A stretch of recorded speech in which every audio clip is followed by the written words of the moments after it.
ቂም እንደዝገት ነው ያዙን ቀመብ በወቀት ድንገት እኮ ድምጽን ስለሰማው ነው የገባሁት። በኪራ ቤተሰቦች መሀልና በጋሽ በላይ ቤተሰቦች መሀል ምን አይነት ሚስጥር ነው ያለው? ትልቅ ሚስጥር አለ አይደለ? ኒና አንቺ ደግሞ ለወሬ ማይስ ነሽ አይደል? ዝም ብዬ ከራሴ ጋር እየተነጋገርኩ ነበር። አይ አባባ ወቀት ዝም ብለህም አይደለም፣ በጣም ያስታውቅብሃል እኮ እንደተጨነቅ። ማሪዞን እንዲመደነግጭለት በጣም ስለተመቸሽ ነው አይደል? በቃ እውነቱን ተናገሪ። አረ በፍጹም እንዴ!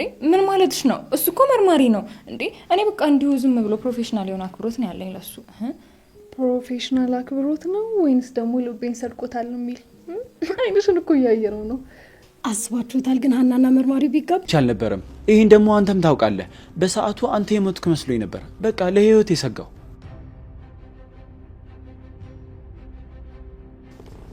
ታማኝነት ልክ እንደ ወታደር ነው፣ ህይወትን እስከ መስጠት ማለት ነው። እሺ አለቃ ምን ላድርግ? አንተ ከምትሞት እኔ በሞት ይሻል ነበር። ጠላቶችህ አይነ ስር የተተከሉ ወዳጆችህ ነበሩኩ። እድሌ ነው መሰለኝ። ሁሌም ባሳደግኩት ውሻ እንደተነከስኩኝ ነው።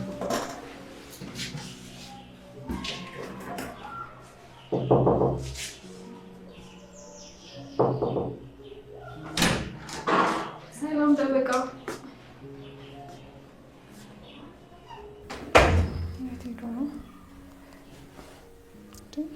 ደግሞ ስልኩን ጥሎ ነው የወጣው።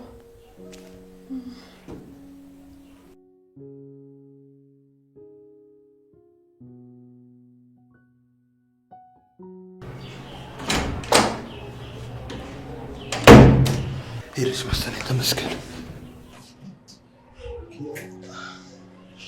አልሄድኩኝም ጠበቃ ዮሴፍ።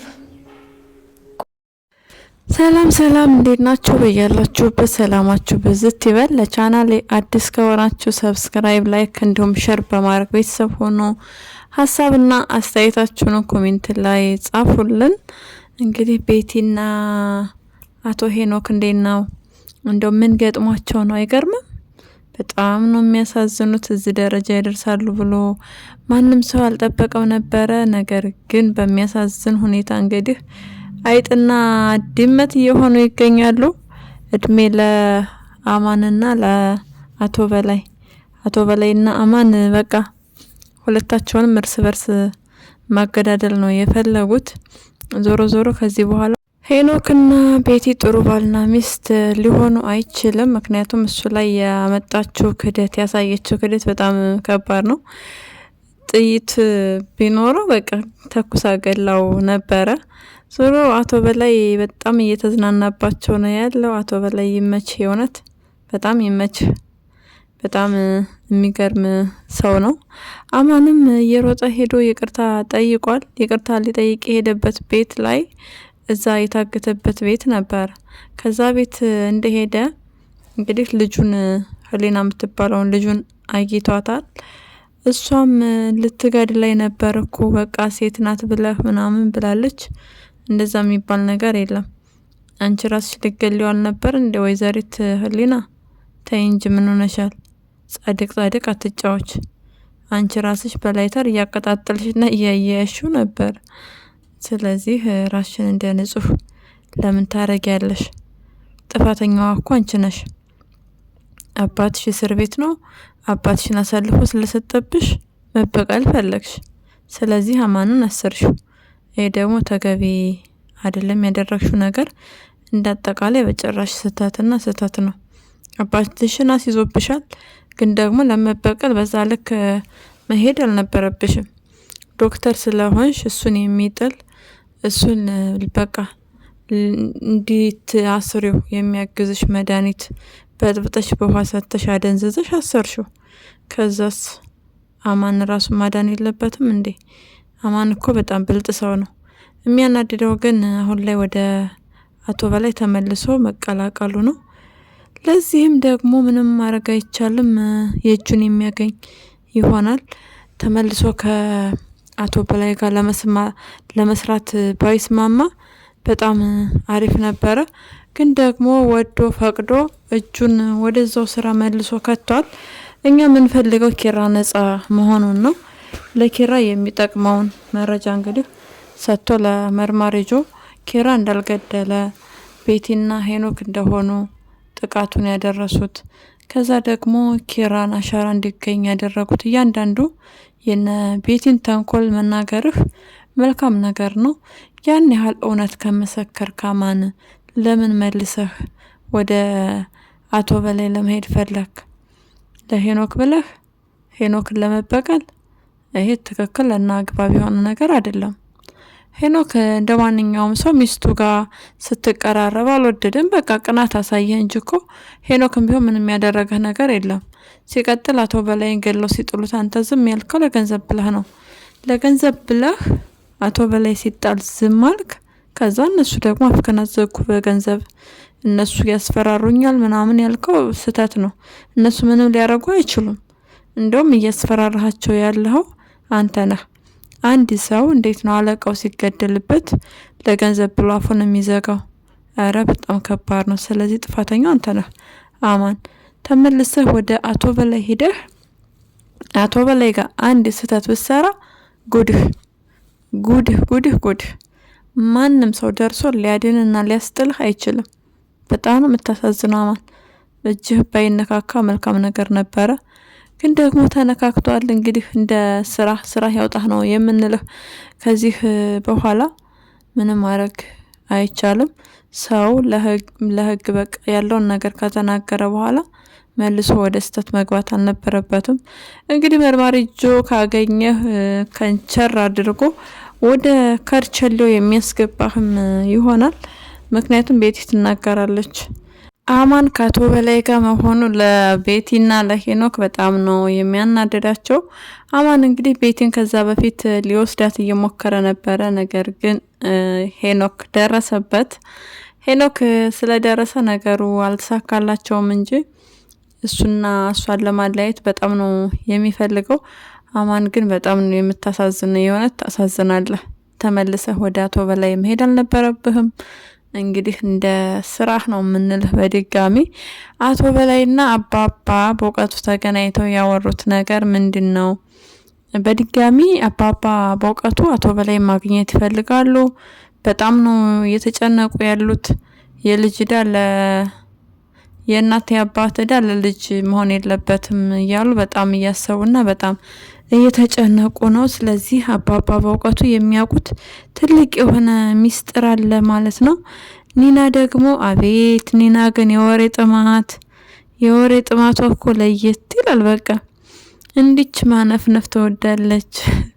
ወሬ ባለበት ሁሉ በቃ ይሸታታልና እኔ መረጃ ይዤ ነው፣ እኔ ማስረጃ ይዤ ነው ምናምን ትላለች እኮ።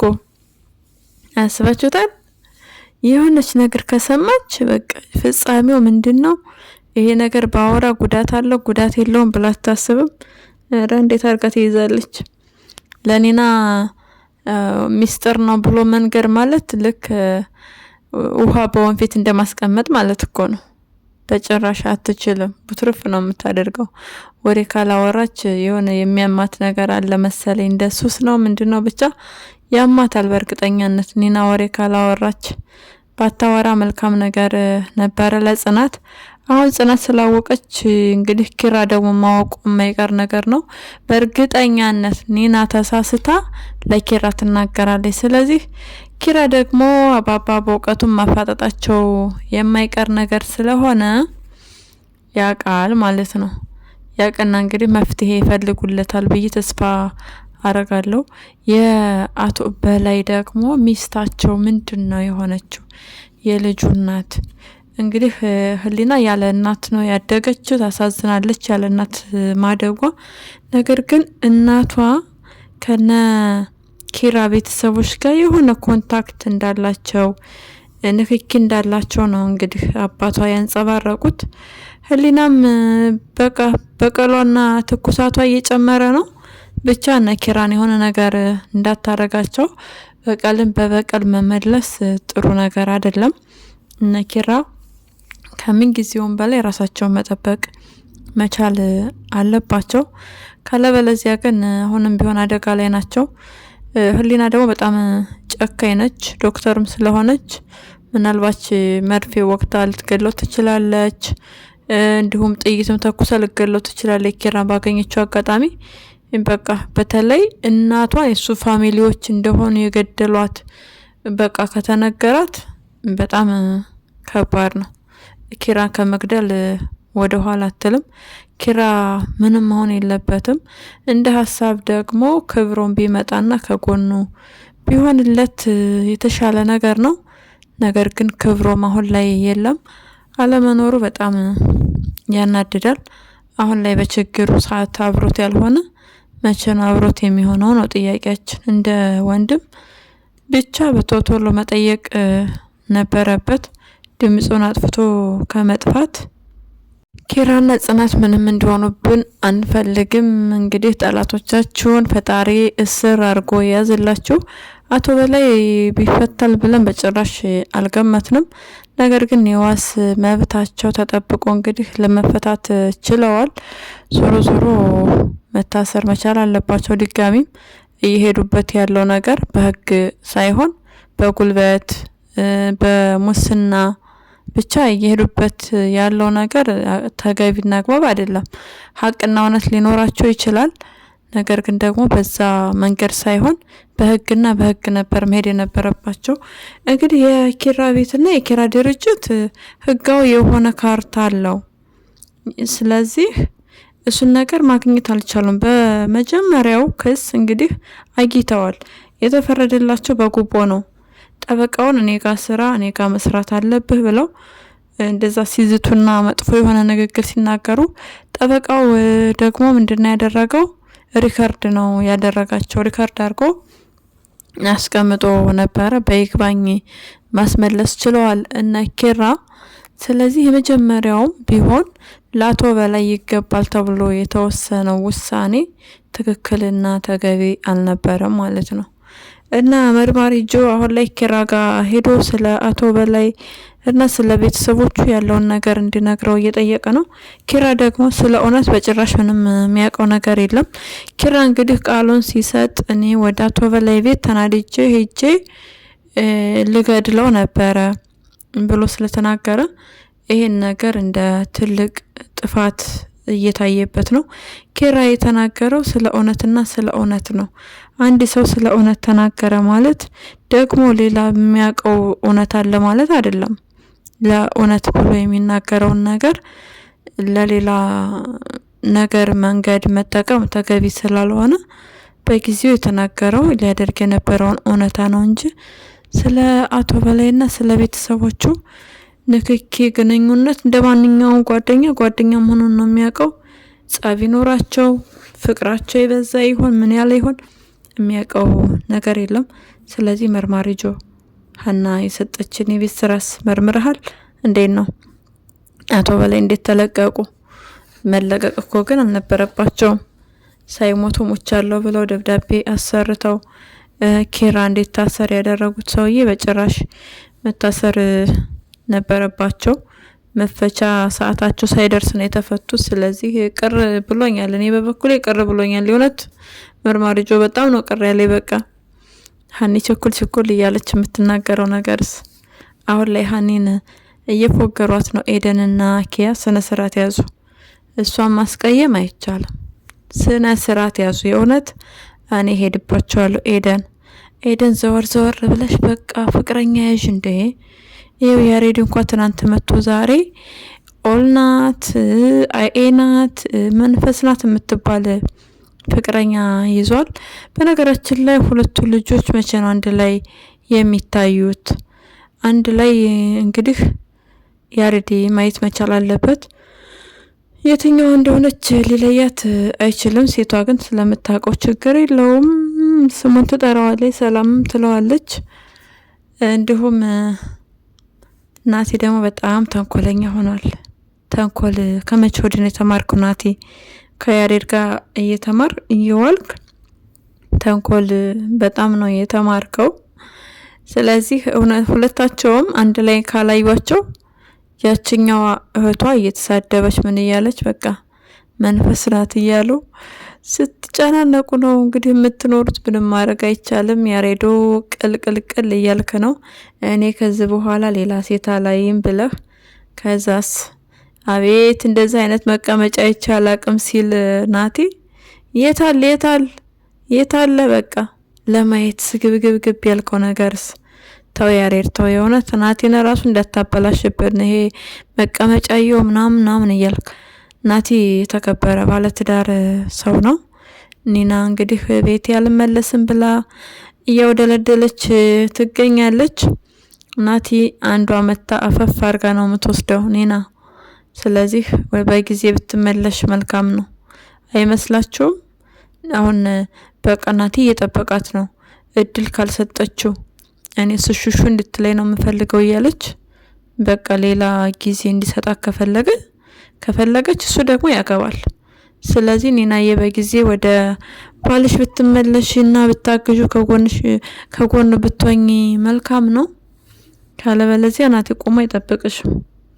ሌላ ቆንጆ የምታምር ሴት አግብቶ ይው ጸጉርሽ እንዳያስነጭሽ የቀረውን ጭንቅላትሽ ላይ ያለውን ጸጉር ማለት ነው።